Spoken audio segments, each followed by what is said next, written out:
Hello everybody. Today I'm going to do a video that I've been trying to get done for a while.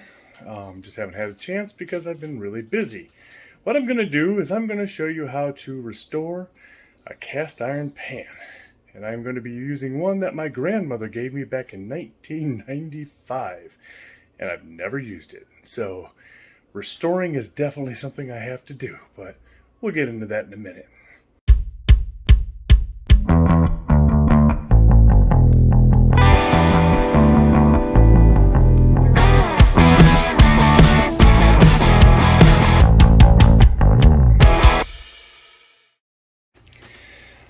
So the pan in question that we're going to be restoring today is this one right here. My grandmother gave this to me back in 1995 when I moved out on my own. I bought a house and I kicked my father out of my house when I was 18. A lot of fun. Usually parents are kicking you out at 18, but I owned my own house, so I kicked my father out. But anyways, my grandmother gave this to me because I loved her fried chicken recipe, and she said you have to have a good cast iron pan and also to make cornbread. But I've never used it because yeah, it was just too sentimental to use, but now that my grandmother has passed, I think I need to use her pan and honor her. So what we're going to do is we're going to use some baking soda. It looks like paste, yes. I have to stir it up a little bit, but you want it to be like a paste. We're going to use distilled white vinegar, which yes, I know is evil on cast iron pans, but I'll explain why I'm using it. And then I'm going to rinse it off, and I'm going to use this bad boy here.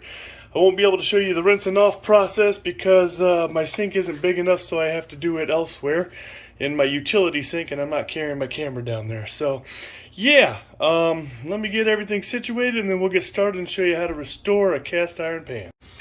Alright, so I got this paste. I'm just going to put a little bit in here. I use my hands at first to rub this in. Just pour some more in here. Yeah, it's like toothpaste or glue actually. It looks more like glue.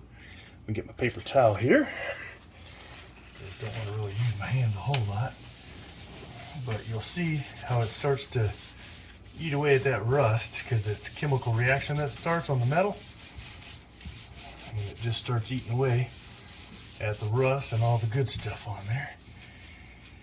Ew, yucky. Paper towel doesn't work that good, but that's all right. I'll do my best with what I can. But so yeah, you can already see how it's cleaning up.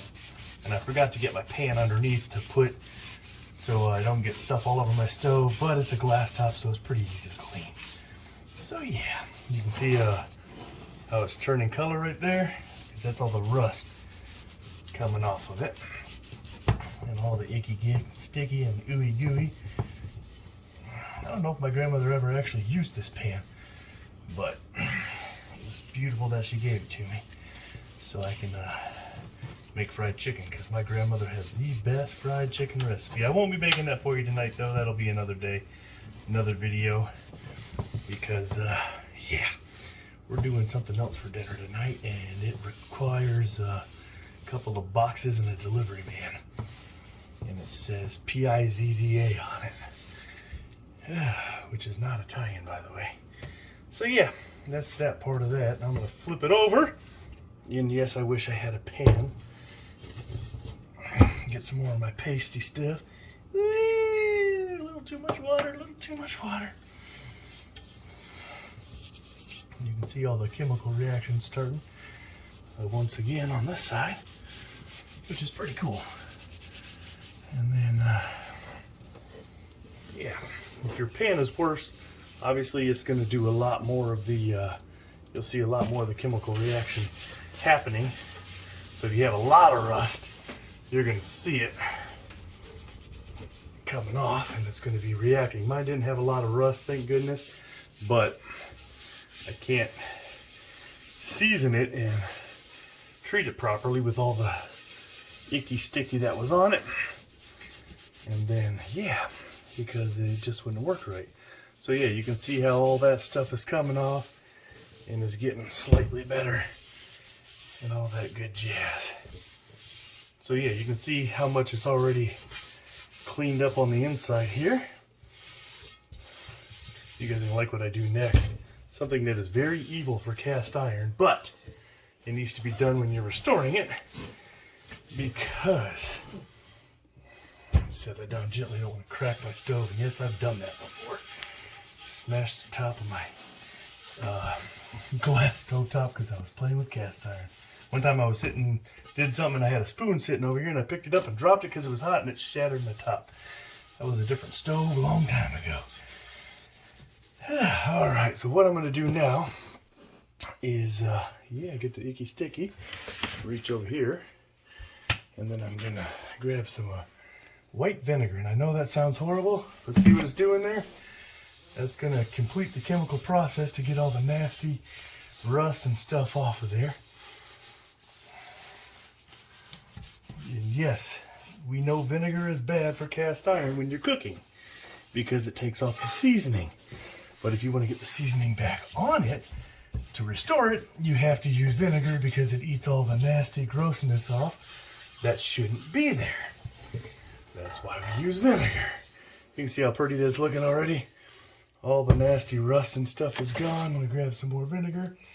Woo, too much. Ha ha ha. It's a volcano.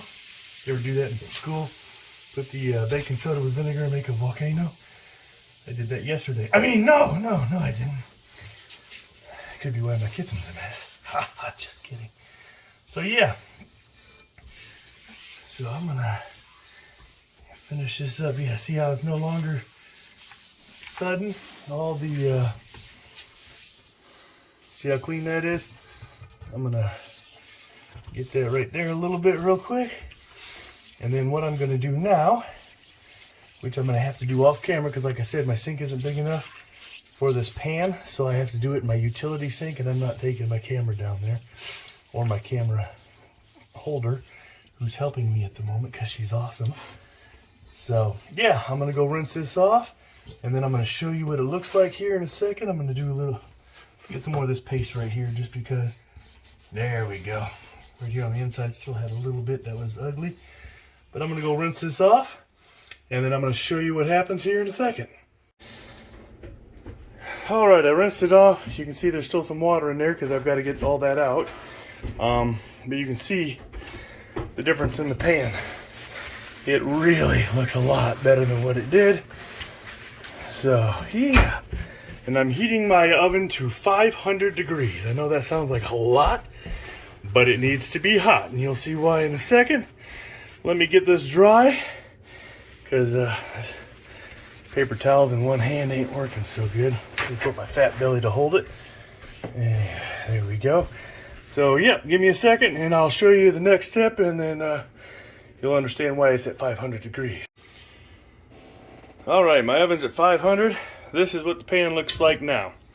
So I cleaned it up nice and pretty. If you have a worse off pan, it's going to take a lot more to clean yours. Mine wasn't bad, so that's awesome. So I'm going to show you what the next step is. What I'm doing here is handing the camera to my camera person.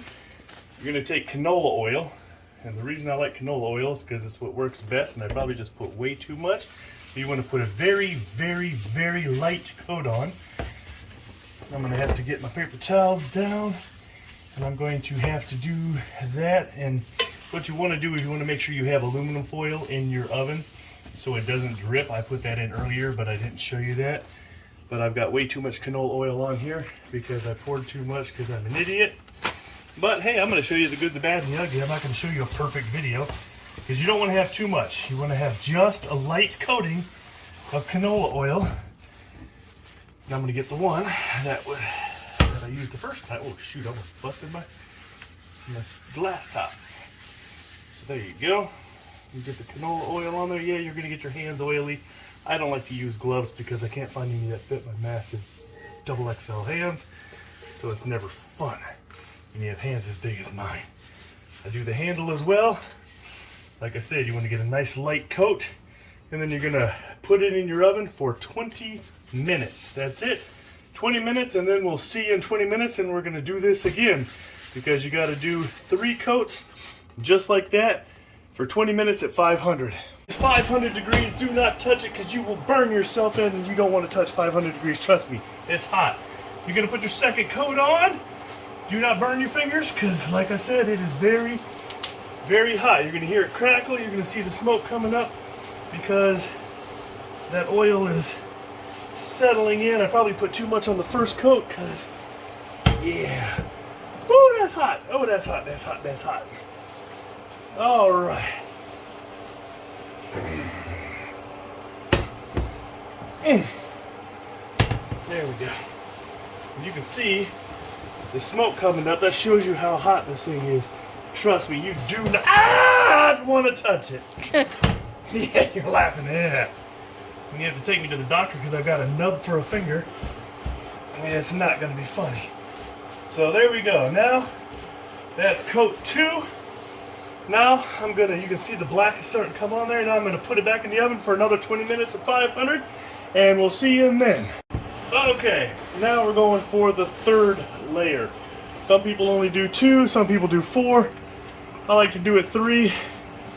It'll sit for 20 more minutes in the oven, and then it'll be perfect. And then I'll show you what it looks like when it's nice and cooled off. Ouch! Cooled off. Don't burn your fingers, because I did earlier. Now I'm missing a finger. So yeah. That is very, very hot. And you can see how the oil is turning nice and dark the way it's supposed to. Ouch, ouch, ouch, ouch, ouch. That's hot. I'm going to set that down because I'm burning my finger. Need some more oil real quick. Woo! Everywhere. So this is my 3rd and final layer on this. And then once it's done and cools off, I'll show you how nice and pretty she is. Because, yeah, so this will be the 3rd round at 20 minutes. And then my cast iron pan will be completely restored and rust-free and seasoned the way it's supposed to be. So we'll see you in about 20 minutes. Alright, that's the 3rd coating. So now I'm going to let it cool off because 500 degrees takes a while to cool off. My kitchen is all smoky because of the oil burning, but look how beautiful that pan looks.